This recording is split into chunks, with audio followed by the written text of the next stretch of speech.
Nadira jatuh cinta pada supir pribadi barunya. Namun, setiap malam, sang supir selalu pergi diam-diam entah kemana. Saat Nadira mengikutinya, apa yang ia lihat justru membuat jantungnya seolah berhenti. Apa yang sebenarnya terjadi? Sebelum memulai ceritanya, jangan lupa klik subscribe dan tuliskan di kolom komentar dari kota mana kalian menonton. Nadira Adijaya yang berusia 25 tahun memiliki segalanya. Rumahnya adalah sebuah monumen marmer dan kaca di kawasan paling eksklusif di Jakarta Selatan. Megah, tetapi terasa dingin seperti ruang pameran. Setiap sudut memancarkan kekayaan yang mematikan, lantai mengilat tanpa debu, dan lukisan mahal tergantung tanpa jiwa. Namun, di tengah semua kemewahan itu, Nadira merasa dirinya adalah penghuni paling rapuh dan paling kosong. Ia dibesarkan dalam keluarga yang nyaris sempurna. Ayahnya, seorang konglomerat dengan agenda bisnis yang padat, hanya muncul di meja makan untuk membahas persentase kenaikan saham. Ibunya, seorang sosialita ulung, hanya peduli pada model tas terbaru.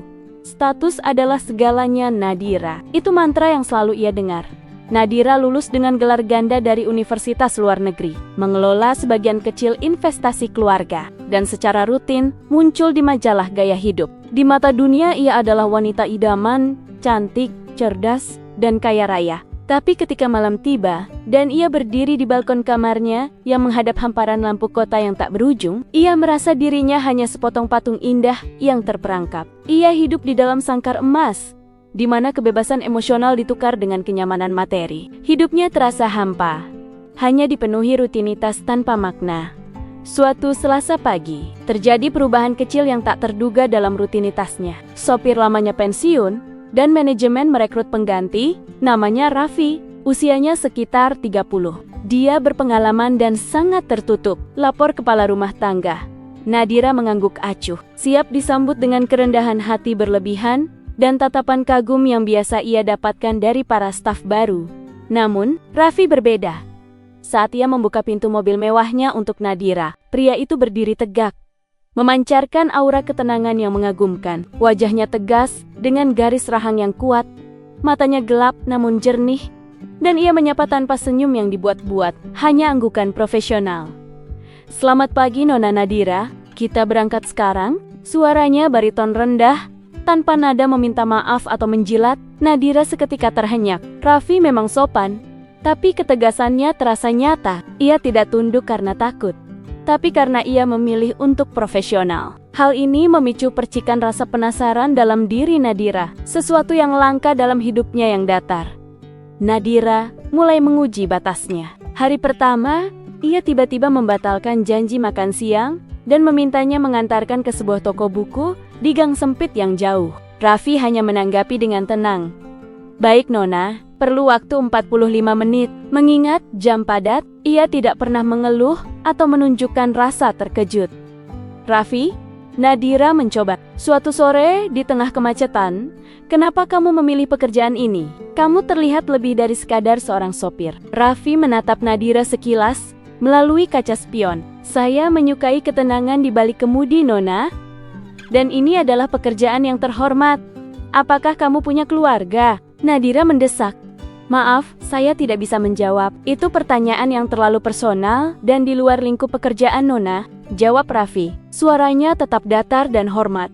Semakin Raffi menjaga batasnya, semakin Nadira tertarik. Di mata Raffi, ia bukan hanya majikan, tetapi seorang penumpang yang harus dilayani. Nadira bertanya-tanya, siapa pria di balik setelan rapi ini? Apa yang membuatnya begitu teguh? Rasa penasaran itu perlahan berubah menjadi keinginan untuk mendekat. Interaksi mereka, yang semula kaku dan formal, mulai diselipi pengamatan Nadira yang semakin intens. Ia memperhatikan sisi manusiawi Raffi. Di garasi, Raffi selalu bersikap ramah dan setara dengan para satpam dan petugas kebersihan. Ia tak pernah lupa menyapa, tak pernah lupa berterima kasih.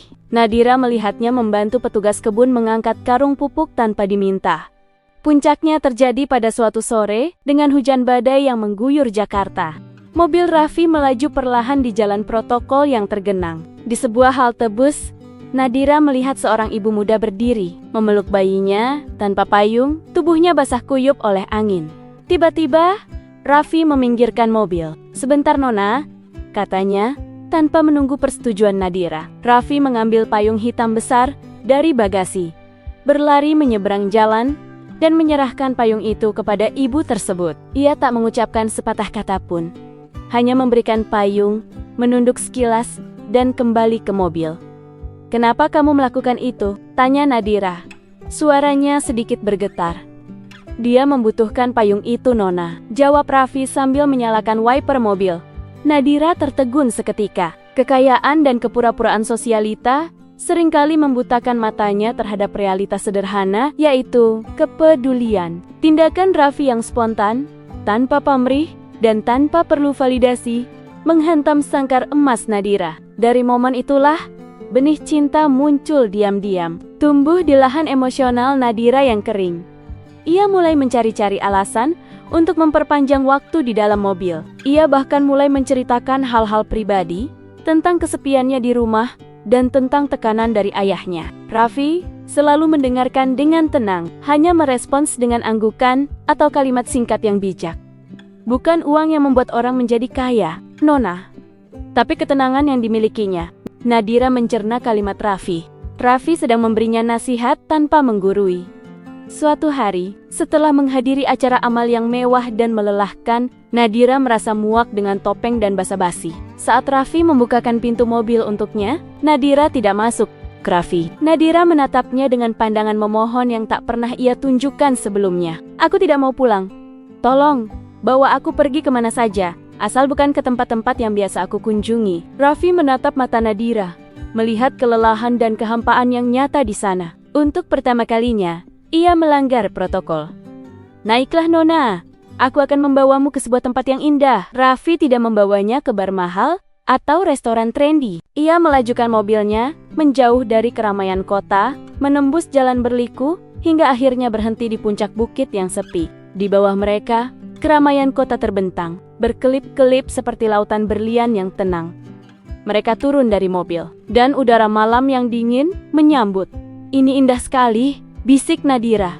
"Saya sering kesini, Nona," ujar Raffi, berdiri di sampingnya dengan jarak yang dijaga. "Saat pikiran saya terlalu ramai, saya kesini. Melihat kota dari jauh, seperti melihat masalah dari kejauhan. Mereka terlihat kecil." Nadira tersenyum.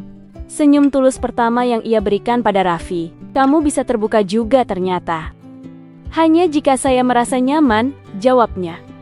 "Jadi aku membuatmu merasa nyaman?" tanya Nadira yang membuat Raffi tertawa kecil. Untuk pertama kalinya, Raffi bercerita tentang masa lalunya, bukan tentang kesedihan, melainkan tentang prinsip. Ia pernah menjadi seorang pengusaha kecil yang gagal, yang kemudian memilih hidup sederhana, berdasarkan kejujuran dan kerja keras. Malam itu, di bawah cahaya bulan yang terang dan gemerlap lampu kota, Raffi melepas sejenak temboknya, dan Nadira melepas sangkar emasnya. Itu adalah momen keintiman emosional pertama mereka. Saat Raffi mengantarnya pulang, Nadira merasakan ada sesuatu yang berbeda dalam hatinya. Di dalam kamar tidurnya yang dingin, Nadira memeluk dirinya. Ia tidak bisa menyangkal lagi. Ia jatuh cinta pada Raffi, bukan karena status atau kekayaannya, melainkan karena kedalaman dan ketenangan jiwanya. Semua berjalan baik, sampai Nadira mulai memperhatikan pola baru pada Raffi. Setiap malam, tepat pukul 9, Raffi akan muncul dari pos jaga, bergegas masuk ke mobil pribadinya, sebuah sedan Jepang tua yang terawat dan melaju pergi dengan tergesa-gesa. Kecemburuan mulai menggerogoti hati Nadira. Kenapa dia selalu terburu-buru? Apakah dia punya janji rahasia? Siapa yang Raffi temui setelah jam kerja? Nadira mulai berpikir liar, menyimpulkan Raffi pasti memiliki seorang wanita, atau bahkan keluarga rahasia yang ia sembunyikan karena malu dengan pekerjaannya. Pada suatu malam, hujan yang lebat, rasa cemburu dan rasa sakit karena pengkhianatan yang belum terbukti mendorong Nadira melakukan sesuatu yang gila. Ia mengenakan pakaian sederhana, menyelinap keluar dari rumah besar itu, dan meminta sopir keamanan untuk mengantarnya dengan mobil lain. Diam-diam mengikuti mobil Raffi dari kejauhan. Raffi mengemudi jauh ke permukiman padat di pinggiran kota. Ganggangnya sempit dan becek. Mobil Raffi berhenti di depan sebuah rumah kecil yang terbuat dari kayu dan bata. Jantung Nadira seolah berhenti. Ia melihat Raffi turun dari mobil. Begitu Raffi mencapai teras, pintu rumah terbuka dan dua anak kecil. Seorang laki-laki sekitar 8 tahun dan perempuan kecil sekitar 6 tahun menyambutnya dengan jeritan gembira. Mereka langsung memeluk kaki Raffi. Pria yang selalu tegas dan kaku di hadapannya berlutut, memeluk kedua anak itu, dan tertawa. Tawa yang tulus dan hangat, tawa yang tidak pernah didengar Nadira. Nadira merasa dunianya runtuh. Mereka pasti keluarga rahasia Raffi. Tiba-tiba, kemewahan sangkarnya terasa sangat tajam melukai hatinya. Ia memerintahkan sopirnya kembali, air mata mengalir bercampur dengan hujan. Ia hancur karena cinta yang ia rawat dalam hati, ternyata sudah menjadi milik orang lain. Selama 3 hari berikutnya, Nadira menghindari Raffi. Ia meminta sopir cadangan mengantarnya, menggantikan tugas Raffi. Ia tidak tahan bertemu Raffi. Rasa sakit, cemburu, dan patah hati bercampur dengan kemarahan. Akhirnya, Nadira tahu ia harus menyelesaikan ini. Ia tidak bisa terus hidup dalam asumsi. Ia memanggil Raffi ke ruang kerjanya. Raffi masuk dengan raut wajah yang tenang, tetapi matanya memancarkan sedikit kekhawatiran karena pengabaian Nadira. "Duduklah," kata Nadira. Suaranya dingin dan resmi.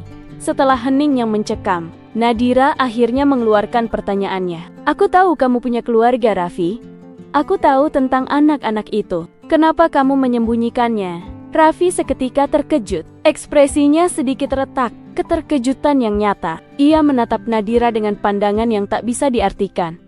"Nona mengikuti saya?" Nadira mengabaikan pertanyaan itu. "Jawab saja, kenapa kamu berbohong padaku?" Raffi menghela napas panjang, lalu mulai menjelaskan dengan suara pelan dan serius. "Akhirnya Nona melihatnya. Anak-anak itu bukan anak kandung saya. Nama mereka Adam dan Aira. Mereka adalah anak dari tetangga saya, pasangan pemabuk yang sering mengabaikan mereka. Mereka sering ditinggalkan di rumah tanpa makanan. Saya melihatnya berbulan-bulan, dan saya tidak tega." Raffi berhenti sejenak, menatap Nadira. "Setiap malam, pukul 9, saat orang tua mereka sudah pergi, saya datang ke sana. Saya memberi mereka makan, membantu mereka mengerjakan tugas sekolah, dan memastikan mereka tidur dengan aman. Rumah itu adalah satu-satunya tempat aman bagi mereka." Hati Nadira terenyuh, rasa malu menyerbu. Ia telah menilai Raffi, pria yang selalu ia anggap istimewa, dengan tolok ukur kesempitan pikirannya sendiri. Raffi tidak hanya peduli pada ibu di halte bus, ia mengorbankan waktu, tenaga, dan sedikit uangnya untuk 2 nyawa kecil yang terabaikan. Ia adalah pahlawan tanpa tanda jasa. "Saya minta maaf, Raffi," bisik Nadira. Air matanya menetes.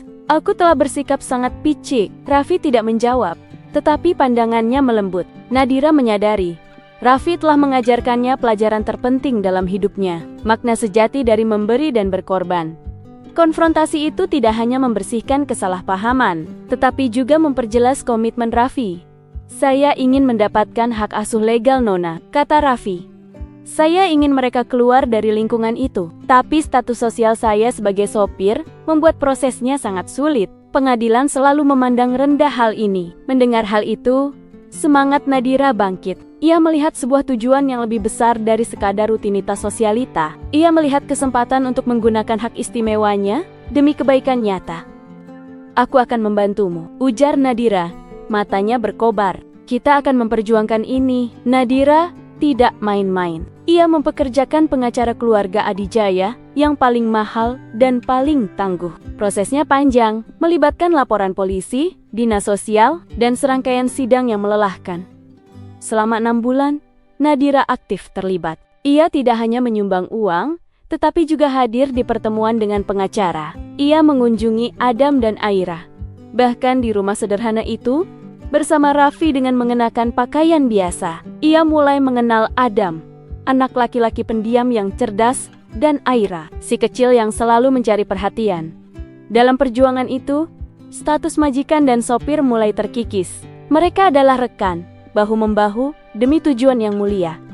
Akhirnya, pada suatu sore yang cerah, putusan pengadilan keluar. Raffi mendapatkan hak asuh sementara atas Adam dan Aira. Nadira menyaksikan Raffi menerima telepon dari pengacara. Pria yang selalu tegar itu mematikan telepon, lalu wajahnya berubah. Air mata mengalir di pipinya, air mata syukur yang murni. Raffi menangis tanpa suara, menutup wajahnya dengan telapak tangan. Itu adalah sisi manusiawi Raffi yang belum pernah dilihat Nadira. Rentan, penuh kasih, dan berjuang. Nadira mendekat dan melanggar semua batas, menjabat tangannya, serta memberinya selamat. Saat itu, Nadira tahu ia tidak hanya mencintai Raffi, tetapi ia mencintai Raffi dan perjuangan yang ia bawa. Sejak saat itu, hubungan mereka berevolusi menjadi sesuatu yang jauh lebih dalam dan autentik. Raffi tidak lagi sekadar sopir, melainkan rekan seperjuangan Nadira. Dan Nadira, ia tidak lagi sekadar majikan, tetapi mentor bagi dua anak kecil, dan tambatan hati bagi Raffi. Raffi tetap profesional selama jam bekerja, tetapi kini ia tersenyum lebih sering. Ia mulai berbagi cerita tentang Adam dan Aira, dan Nadira mendengarkan dengan antusias. Nadira, di sisi lain, membantu tanpa pernah merendahkan. Ia memastikan semua kebutuhan anak-anak terpenuhi, bukan sebagai sedekah, melainkan sebagai bagian dari tanggung jawab bersama. Ia tidak pernah memanfaatkan kekuasaannya untuk memaksakan perubahan pada Raffi. Cinta mereka tumbuh perlahan, bukan dari pertemuan romantis mewah, tetapi dari diskusi larut malam tentang formulir pengadilan, rencana sekolah anak-anak, dan mimpi masa depan. Mereka membangun fondasi hubungan yang kuat, berlandaskan rasa hormat timbal balik dan kasih yang tulus. Nadira belajar bahwa kehangatan tidak ditemukan dalam perapian marmer, tetapi dalam genggaman tangan Raffi yang kasar di malam yang dingin. Saat mereka melihat Adam dan Aira tidur nyenyak di rumah baru yang lebih layak. 1 tahun berlalu, Adam dan Aira sudah terbiasa dengan kehidupan barunya, dan Raffi telah menjadi ayah sejati bagi mereka. Sementara itu, Nadira membuat keputusan besar. Ia menjual sebagian saham warisan keluarganya, sejumlah besar uang yang bisa membuatnya hidup bermalas-malasan hingga puluhan tahun. "Apa yang kamu lakukan?" tanya ayahnya. Geram. "Kamu menukar kemapanan? Demi apa?" Nadira hanya tersenyum tenang. Dengan dana itu, ia membentuk Yayasan Cahaya Raga, sebuah yayasan yang didedikasikan untuk memberi tempat tinggal, pendidikan, dan advokasi hukum bagi anak-anak terlantar. Proyek pertama yayasan itu adalah memperbaiki total sekolah dasar negeri tempat Adam dan Aira belajar, yang kondisinya memprihatinkan. Raffi, meski bangga, namun sempat khawatir. Ia menemui Nadira suatu malam di kantor Yayasan Nadira yang sederhana. Jauh dari kemewahan adijaya, Nadira, Raffi memanggil namanya untuk pertama kalinya tanpa gelar nona. Suaranya mengandung nada khawatir.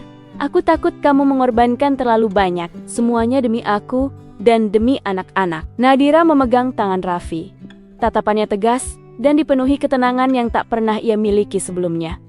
"Aku tidak melakukan ini untukmu," ucapnya lembut. "Aku melakukannya untuk diriku sendiri." Ia menarik napas. "Aku dulu hidup di ruangan besar, tapi hatiku sempit. Sekarang, hatiku dipenuhi tujuan. Makna hidup sejatiku bukan datang dari kekayaan yang aku warisi, tapi dari kemampuan untuk memberi dan melihat perubahan nyata pada Adam, Aira, dan anak-anak lainnya. Kamulah yang membukakan pintu sangkar emas itu." Raffi kini mengerti. Ia melihat wanita di hadapannya bukan lagi putri manja yang kesepian, tetapi seorang pemimpin berhati mulia yang telah menemukan jati dirinya beberapa tahun berlalu. Nadira tidak lagi sering menghadiri pesta sosialita. Ia sibuk dengan laporan pendanaan, kunjungan lapangan, dan rapat dengan pemerintah daerah.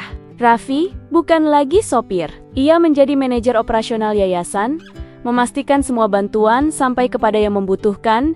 Dengan integritas yang luar biasa, Adam dan Aira tumbuh menjadi anak-anak yang ceria dan penuh kasih sayang. Malam itu, setelah mereka berdua selesai belajar dan tertidur, Nadira dan Raffi duduk di teras kecil yayasan. Nadira menatap langit malam, yang terasa jauh lebih dekat dan lebih nyata daripada lampu-lampu kota yang pernah ia saksikan dari bukit waktu itu. "Kamu ingat saat aku pertama kali mengira kamu punya keluarga rahasia?" bisik Nadira. Raffi tersenyum tulus. "Tentu, kamu sangat cemburu. Aku memang bodoh," katanya sambil tertawa kecil. "Tapi aneh. Ya, kesalahpahaman dan rasa sakit saat itu justru yang membawaku ke sini. Kalau aku tidak mengikutimu malam itu, aku tidak akan pernah menemukan tujuan ini, dan aku tidak akan pernah menemukan cinta sejati ini." Raffi menatap Nadira dengan bangga. Di dalam sangkar emasnya, Nadira hanya menemukan isolasi. Di kehidupan sederhananya yang baru, ia menemukan kehangatan sejati. Bukan hanya dari cinta Raffi, tetapi dari dirinya sendiri yang akhirnya menemukan makna dari semua yang ia miliki. Rasa kosong itu kini telah terisi, bukan dengan barang mewah, melainkan dengan tawa anak-anak dan janji esok hari yang penuh harapan.